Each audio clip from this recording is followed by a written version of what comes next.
Assalamualaikum students, myself Mohammad Suleiman। आज हम study करेंगे सेकंड इक्वेशन ऑफ मोशन। इस इक्वेशन ऑफ मोशन के अंदर भी हम जो डेरिवेशन हमारे पास, जो एक्सप्लेनेशन हमारे पास जाएगी वो बच्चे सेम ही आपने राइट करनी है जैसे आपने फर्स्ट इक्वेशन में राइट की है, लेकिन इसकी डायग्राम के अंदर थोड़ा सा चेंज है। बाकी सारे के सारे डायग्राम सेम है, सिर्फ इसके अंदर मैंने एक चीज राइट कर दी है, रेक्टेंगल के अंदर एरिया और इसी तरह ट्रायंगल के अंदर भी मैंने एरिया राइट कर दी दोनों चीजों का। और साथ में ये मैंने लिख दिया गेन स्पीड जो हमारे पास है वो 80 की जो है ना वो राइट कर दी है। अगर आपके पेपर के अंदर सेकंड इक्वेशन ऑफ मोशन आ जाती है पेपर में तो फिर आपने ये दो चीजें और थर्ड और ये एक्स्ट्रा राइट करनी है। अदरवाइज जो पहले डायग्राम थी ये दो तीन चीजें नहीं थी तो वो फिर आपने नहीं लिखनी अगर फर्स्ट आती है या थर्ड आती है। अगर आपके पास आएगा ये सेकंड इक्वेशन आती है उसमें एरिया दोनों के आपने राइट कर देने हैं।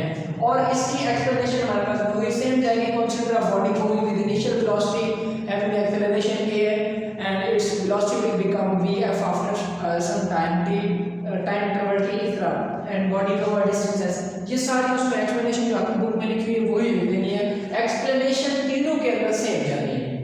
अच्छा, उसके बाद सेकंड इक्वेशन ऑफ मोशन के अंदर बच्चे हम क्या असल में फाइंड कर रहे होते हैं, असल के अंदर हम बॉडी का ऑब्जेक्ट जो ऑब्जेक्ट या बॉडी ने टोटल हमारे पास डिस्टेंस यहाँ तक कवर किया होता है वो फाइंड कर रहे होते हैं। और उसको हम कैसे फाइंड करते हैं, उसको हम इन दोनों डायग्राम्स को सेपरेट करके फाइंड करते हैं। क्योंकि अगर देखिए आप हमारे पास ये दो डायग्राम है, नीचे हमारे पास क्या बन रही है रेक्टेंगल है, ऊपर हमारे पास क्या है ट्रायंगल है।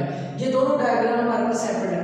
अब हम इनको इकट्ठे नहीं सॉल्व कर सकते, हम इनको सेपरेट सॉल्व करेंगे। कैसे आपका मैथमेटिकल कैसे स्टार्ट होगा, सेकंड इक्वेशन फर्स्ट में एक्सप्लेनेशन जाएगी, सेकंड में डायग्राम जाएगी, थर्ड में मैथमेटिकल डेरिवेशन जाएगी। अब मैथमेटिकल डेरिवेशन में क्या होगा, सबसे पहले आपने राइट करना टोटल डिस्टेंस जो बॉडी ने टोटल डिस्टेंस कवर किया s।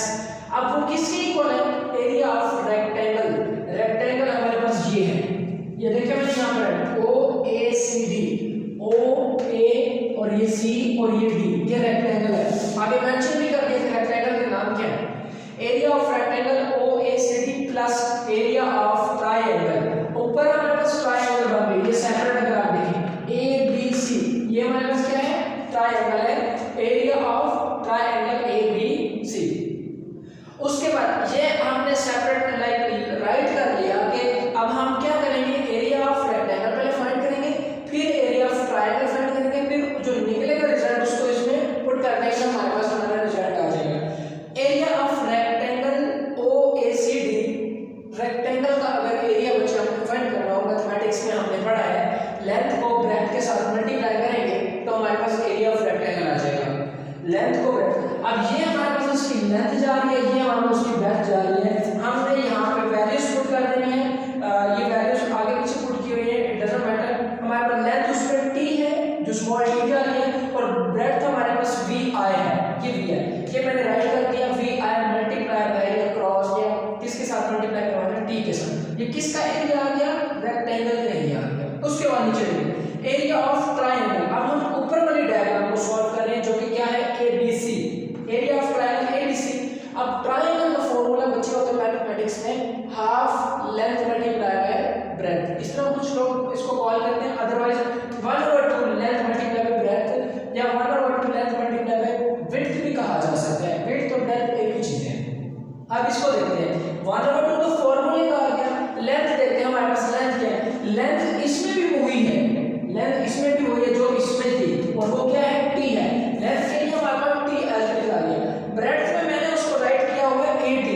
आप देखें b और c के दरमियान जो गेन स्पीड हमारे पास आ रही है वो क्या आ रही है 80 आ रही है। The question is that where from we got, हमें ये कहां से मिला, 80 कहां से मिला।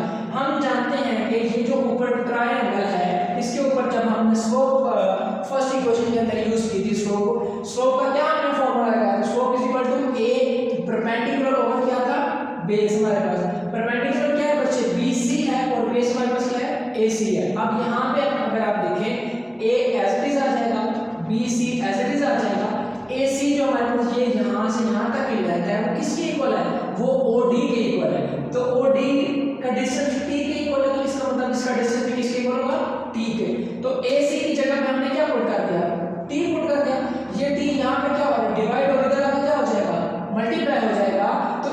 तरह हमारे पास ये क्या आ जाता है, 18 वो किसके इक्वल है, BC के इक्वल है, और वो BC इस ट्रायंगल के अंदर क्या है, ब्रेड्थ है, उसकी जगह पे हमने क्या पुट कर दिया, 80 पुट कर दिया। यहाँ से हमारे पास एरिया ऑफ रेक्टेंगल भी आ गया और एरिया ऑफ ट्रायंगल भी आ गया।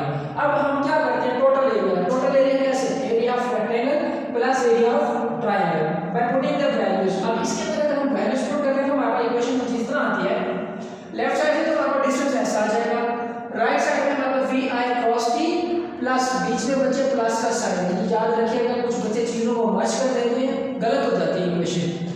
vi cos t plus half t cross 80, ये एज इट इज जैसे यहाँ पे लिखा था वहां पे लिख दिया।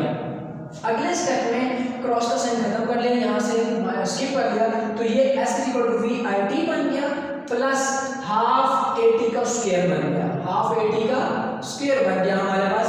तो ये बच्चे हमारा फाइनल रिजल्ट था जो सेकंड इक्वेशन ऑफ मोशन का था।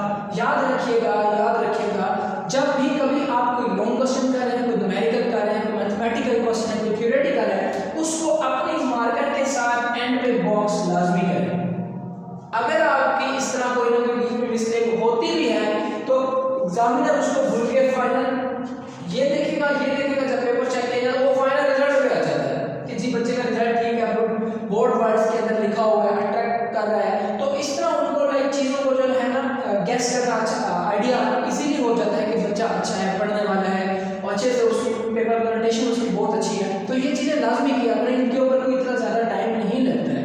उसके बाद फाइनल आपने इसका रिजल्ट राइट करना है, इस इक्वेशन में बच्चे हमारे पास ज़्यादा चीज़ें आ जाती हैं। एक तो हमने डिस्टेंस फाइंड किया, दूसरा हमने vi इनिशियल वेलोसिटी, फिर हमने t को डिस्कस किया, फिर हमने एक्सेलरेशन को डिस्कस किया। तो ये हम इसके अंदर जो इसका रिजल्ट हमने लिखा वो उसको हम जो है ना डिस्कस कर लेते हैं, रीड कर लेते हैं कैसे। In second equation of motion के अंदर वी गेट द रिलेशन, हमने रिलेशन लाइक हासिल किया, हमें मिला, हमने फाइंड किया अमंग इनिशियल वेलोसिटी vi, ये फाइनल वेलोसिटी वाला है, इसमें ऐसे ही लिखा गया है सेकंड इक्वेशन की फर्स्ट वाली की वजह से, इसको आपने नहीं लिखना।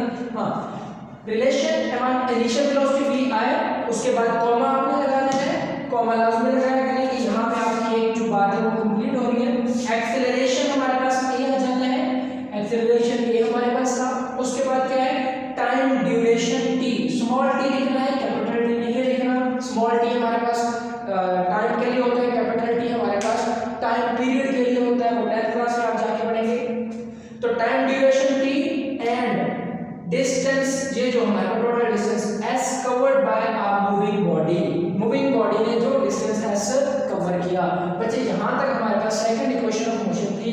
अगर आप लोगों को किसी भी पॉइंट के ऊपर कोई स्टेप समझ नहीं आया तो कमेंट बॉक्स के अंदर आप क्वेश्चन आस्क कर सकते हैं।